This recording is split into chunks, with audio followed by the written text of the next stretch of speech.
You get the both? In last class we discussed about one function and different points, really observations related to one function. Now in this class we need to solve these problems. Solving in the sense we need to check whether these three are one or not, and then we need to we have two problems here to count the number of one functions. To check whether a function is one or not, we have different methods: algebraic method, graphical method, and derivatives method, calculus method. Okay. So now to check if these are one or not, I will move with the derivatives method. Okay. Already in last class I explained you two problems in algebraic way and different problems in graphical way also. Now we are going to check whether they are one or not just using what? Derivatives method, or you may say calculus method. So first problem here. Here f of x is given as 4x minus 7. So if f of x is 4x minus 7, I think you all know the basic derivatives. Okay. F dash of x. F dash of x just represents the derivative of f. F dash of x is simply what? Derivative of f, which is equals to 4x minus 7. Derivative of 4x is 4 and derivative of minus 7 is 0. So f dash of x is equals to 4 simply. See what you say about this 4. This 4 is clearly greater than 0. Since f dash of x is clearly greater than 0, therefore we say that f is 1, 1. There ends the problem. Sometimes if you are not able to say whether f dash of x is greater than 0 or not, then in those cases it is difficult to fix whether it is 1 or not. Okay, so the first bit is over. Then the second bit. For the second problem, f of x is given as e power x cube plus 4x. Okay, now to check, see whether it is 1 or not, you need to write f dash of x, its derivative. So to write its derivative, we need to use the chain rule of the derivatives. If you are not perfect at the chain rule, you just wait for some time. In the coming chapters we are going to discuss. But if you are aware, just move with me. Okay. So e power x cube plus 4x. So while writing its derivative, for e power something, the derivative is v power something. So e power x cube plus 4x into the derivative of this power. What is that power? X cube plus 4x. What is its derivative? For x cube, the derivative is 3x square, and for 4x, the derivative is 4. Okay, now this is f dash of x. Now we need to check whether this f dash of x is always positive or not.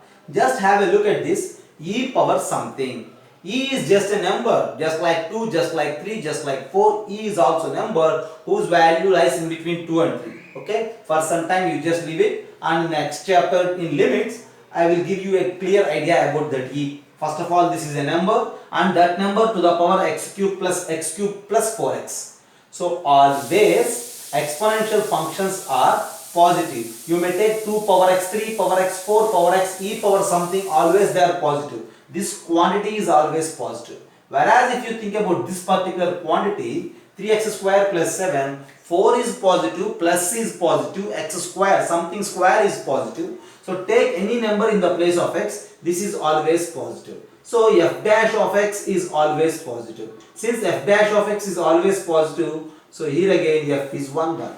Okay, not only for greater than 0, if you have a function whose derivative is always negative, then also we say it as 1, 1. Okay, here these two problems, just we got that the derivative is always positive. Okay, so there are the first two. Since the derivative is always positive, these two functions are clearly 1, 1. And then we need to check about c, f of x is equals to sin x. So what is its derivative, whether it is always positive or not, all those things we need to check. Okay, right. Just have a look.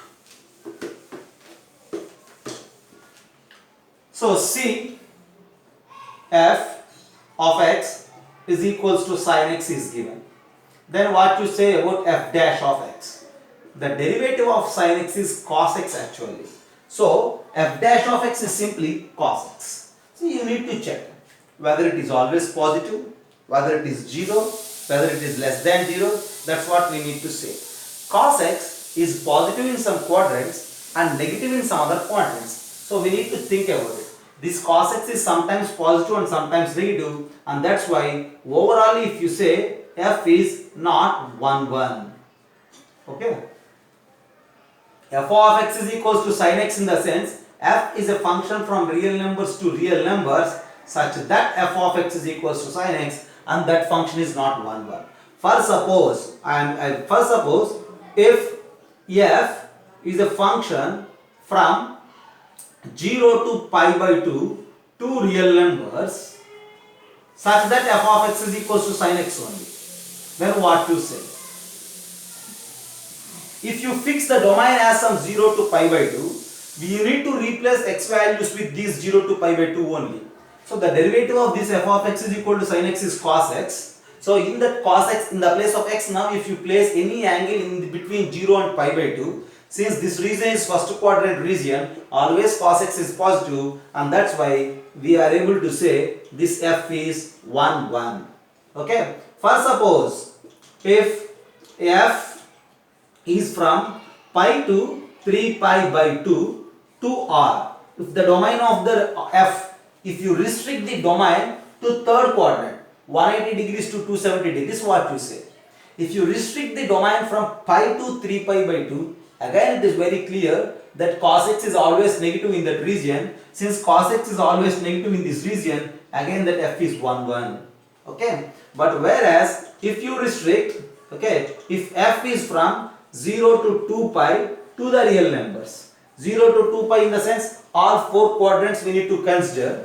If you check in the four quadrants, sometimes cos is positive, sometimes cos is negative. So the derivative of the given function is sometimes positive and sometimes negative, and that's why here again in the last case which is not 1 1. So in generally, if the derivative is always positive, we say it as 1 1.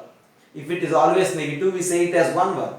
Or otherwise we need to restrict the domain according to the problem. Okay, right. See here in the second case or in the first case, here the domain is 0 to pi by 2. In this region the derivative is positive, so this function is 1 1. In this region pi to 3 pi by 2, the domain is negative, so the function is 1 1. But whereas the last problem, if the region is from 0 to 2 pi, the derivative is sometimes positive and sometimes negative, so it is not 1 1. Just have a look.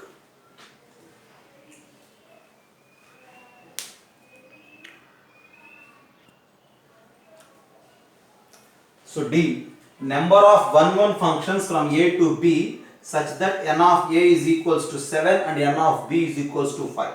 So in the last class we discussed that if f from a to b is 1 1 function, if f from a to b is 1 1 function, then it is very clear that n of a should be less than or equals to n of b. If n of a is less than or equals to n of b, then only we say that f from a to b is a 1 1 function.